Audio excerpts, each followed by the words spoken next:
Message de l'Éternel. Je vous salue au nom de Jésus-Christ, je suis votre frère Riven. Je vous écris à cause du Saint-Esprit. Et si je désobéissais, je serais châtié par l'Éternel. Un jour, le Saint-Esprit me disait que je ne dormirais plus comme les autres et cela est accompli. Écoutez Église, le message de l'Éternel, lui qui annonce d'avance les choses qui ne sont pas encore accomplies. Je vois un peuple qui ne croit pas en Jésus-Christ. Ce peuple est rempli de connaissances mais celle du monde. Ce peuple connaît beaucoup d'histoires mais pas celle du plus grand héros de l'histoire de l'humanité Jésus-Christ. Voici le Saint-Esprit. M'anima et la sagesse de l'Éternel commençait à sortir de ma bouche. Je disais selon le Saint-Esprit, vous avez entendu des histoires des héros que le monde a acceptés. Mais n'avez-vous pas connu que Dieu tout-puissant prit une forme humaine afin de ramener ses enfants à la maison? Avant qu'ils ne viennent, l'homme tâtonnait en marchant et tombait durant toute sa vie terrestre, mais l'unique et le véritable est venu, il n'est pas tombé une seule fois. Il s'appelle Jésus-Christ. Ainsi il a accompli cela afin que l'homme ne tombe plus. Vous avez entendu dire que Jésus-Christ a souffert à la croix. Mais moi je vous dis selon le Saint-Esprit qu'il a souffert de sa naissance jusqu'à la croix. Ainsi Ésaïe le prophète lui a rendu témoignage en disant de Jésus-Christ, homme de souffrance et de douleur. Ne savez-vous pas pourquoi lorsqu'un enfant vient au monde, c'est par des cris qu'il vient au monde? Je vous le dis, Église, ces cris sont le poids de ses souffrances sur terre. Après avoir dit toutes ces paroles et d'autres encore, je vois l'incroyant devenir croyant de Jésus-Christ. Je vois par la suite la joie du Saint-Esprit. Quelles sont ces chaussures spirituelles que l'Éternel me donne? C'est le zèle de l'évangile de paix. C'est pourquoi j'ai passé pratiquement toute la nuit à évangéliser dans le monde spirituel. Église, comment pouvez-vous réussir le travail sacré si vous ne gagnez pas d'abord les âmes dans l'invisible? Libérez les âmes dans l'invisible, et elles seront aussi libres dans le monde physique. Ainsi parle l'Éternel, je te vois et tu dis, je ne serai pas touché par cette arme. Tu es rempli d'assurance. En qui as-tu mis ton assurance? Est-ce en moi? Parce que ton assurance est en toi-même, une arme mystérieuse t'atteindra. Israël, un de tes organes a été touché.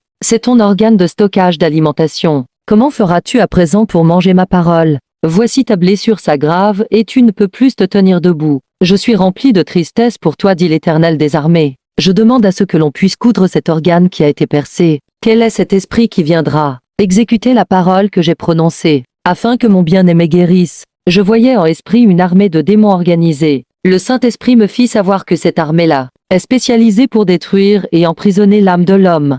Église, je vous mets en garde contre l'utilisation de la télévision dans vos maisons. Faites sortir cette abomination afin que vous ne soyez pas envahis par les ténèbres. Je vous parlerai plus tard du rôle que joue cet appareil dans la maison. Je vois en esprit un peuple possédé. Quelle est cette catégorie d'esprits de la sensualité? Ces deux esprits féminins que je vois ont un pouvoir de séduction terrible. C'est avec vitesse qu'ils vont pour faire tomber des hommes. Je les vois aller se réunir pour des réunions secrètes. Leur pouvoir de transformation pourrait faire éjaculer un homme. Je rends grâce au Saint-Esprit de ce qu'il m'a mis au-dessus de ces esprits. Mes yeux sont morts. C'est pourquoi je n'ai pas ressenti l'envie d'avoir des rapports sexuels avec elle. Église, si chaque partie de ton corps ne meurt pas, tu ne pourras jamais faire face à ce type d'esprit de séduction, car ils vont sur la terre pour posséder des humains pour ainsi faire tomber l'Église. Femmes, priez pour votre mari car ils sont plus exposés que vous l'êtes.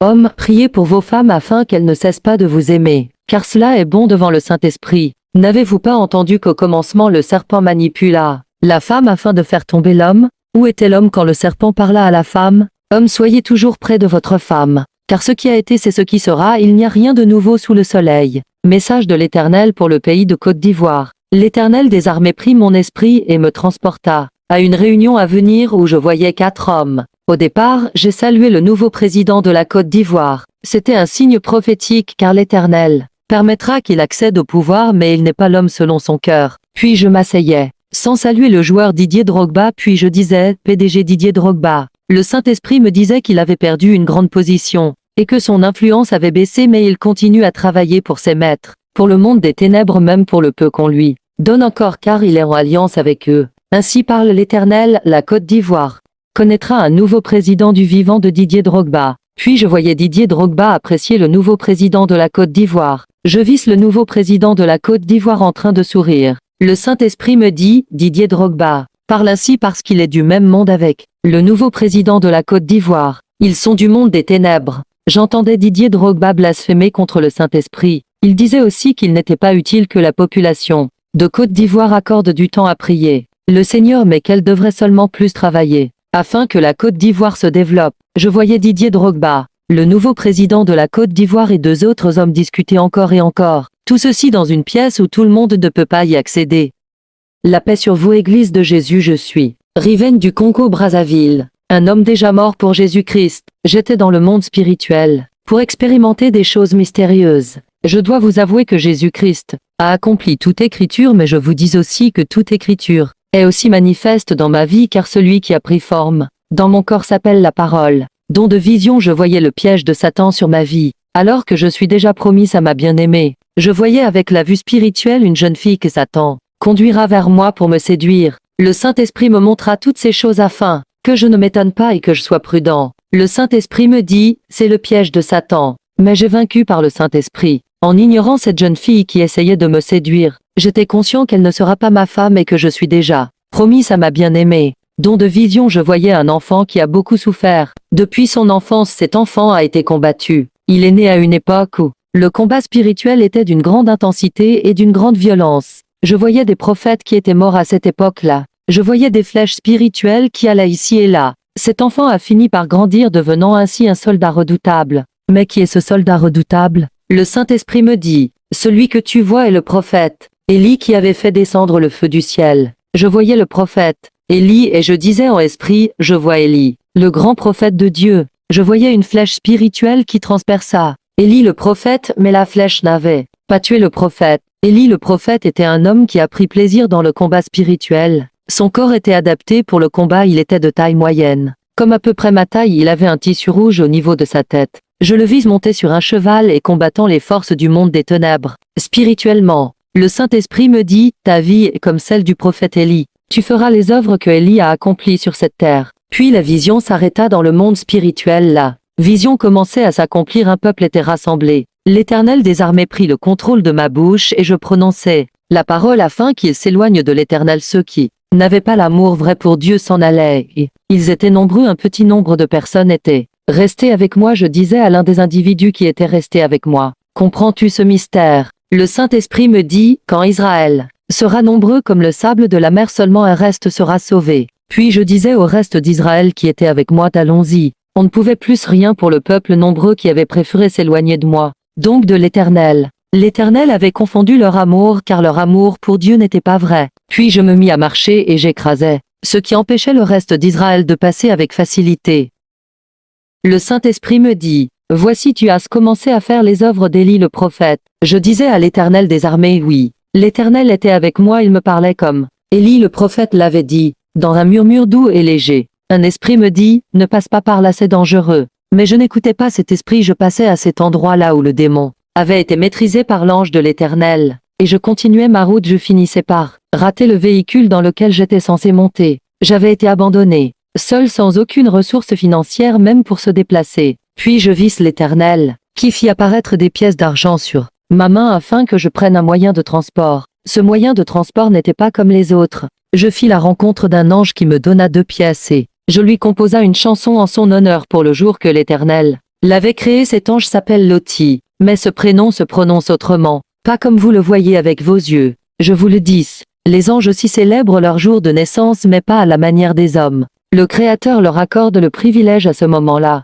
que l'on puisse chanter pour son ange, qui a connu ce mystère, tout comme un père accorde des honneurs et privilèges à son fils. De même le Seigneur des armées accorde aussi cela à ses anges. Je vous le dis, Église, il y a parmi nous les anges de Dieu, et des démons qui copient l'apparence humaine. Je saluais 4 esprits qui étaient 4 anges de renseignement de l'Éternel. Ils sont spécialisés dans l'infiltration dans des endroits pour ainsi se renseigner. Les 2 autres anges que je n'avais pas salués étaient 2 anges de Satan, qui travaillent aussi dans le renseignement. C'est pourquoi je ne cesse de dire aux gens que l'Église est infiltrée et l'Église trouve ça normal, pensant que la grâce fera tout insensé que vous êtes. Vous ne réalisez pas c'est quoi les objectifs du monde des ténèbres et l'intensité des combats. C'est par impuissance d'entrer dans la vraie réalité. Votre incapacité de voir vous convainc que tout va bien. Nous sommes enfants de Dieu. Les enfants de Dieu disputent les combats. Que je dispute, c'est eux-là les vrais enfants de Dieu. C'est pourquoi en ce temps-là, vous serez éloignés de Dieu et vos tourments monteront au siècle de siècles. Vous me direz, qui es-tu pour nous juger et nous condamner?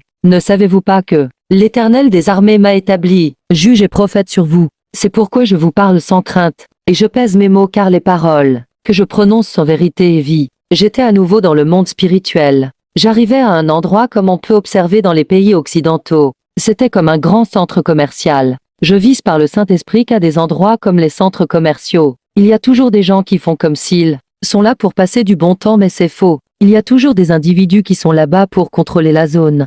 Mon autorité était si évidente que cet esprit humain m'a regardé tout en détournant rapidement le regard. Mais je savais pour quel royaume il travaillait, puis je continuais ma route. Mystère, l'Éternel des armées ouvrit ma vue spirituelle pour voir ce que j'étais devenu. Dans la dimension spirituelle, je me voyais dans le surnaturel, toute la zone de ma tête était ouverte. Je n'avais plus de bouche là où elle doit être. La bouche de l'Éternel se forma derrière ma tête. Je ne fus pas effrayé car je savais que c'est la bouche de mon Maître le Saint-Esprit. Là où je n'avais plus ma propre bouche, il y avait une grande ouverture. Je pouvais voir l'intérieur de ma tête par cette ouverture. Je n'avais plus de langue, mais je voyais dans cette grande ouverture la langue du Saint-Esprit. Il retira tous mes organes pour les remplacer par ses organes et l'onction. J'étais comme défiguré car je n'avais plus ma bouche et les autres organes je voyais. Dieu Tout-Puissant dans mon corps plus vivant que jamais. Je pris conscience que l'homme a été créé pour partager son corps avec le Créateur du ciel et de la terre, Jésus-Christ. Mais pourquoi cette déformation de mon corps? C'est nécessaire pour disputer des combats de haut niveau au début de ma marche.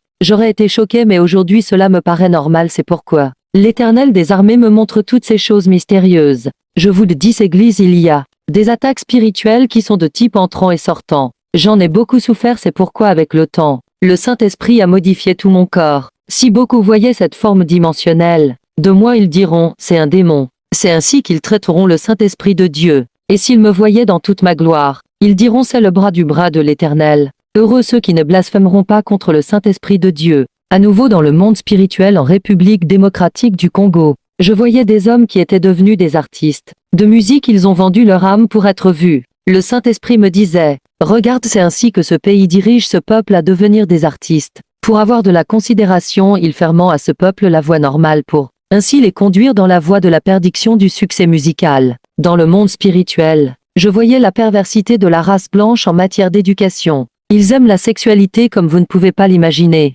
C'est eux les représentants sur terre de la pornographie. Je m'éloignais de cette place à cause de la perversité occidentale. Après être resté longtemps dans le monde spirituel, j'allais à un autre endroit. L'ange de l'Éternel m'attendait afin que je puisse repartir dans mon corps. Je rentrais avec lui dans la salle mystérieuse pour repartir dans mon corps.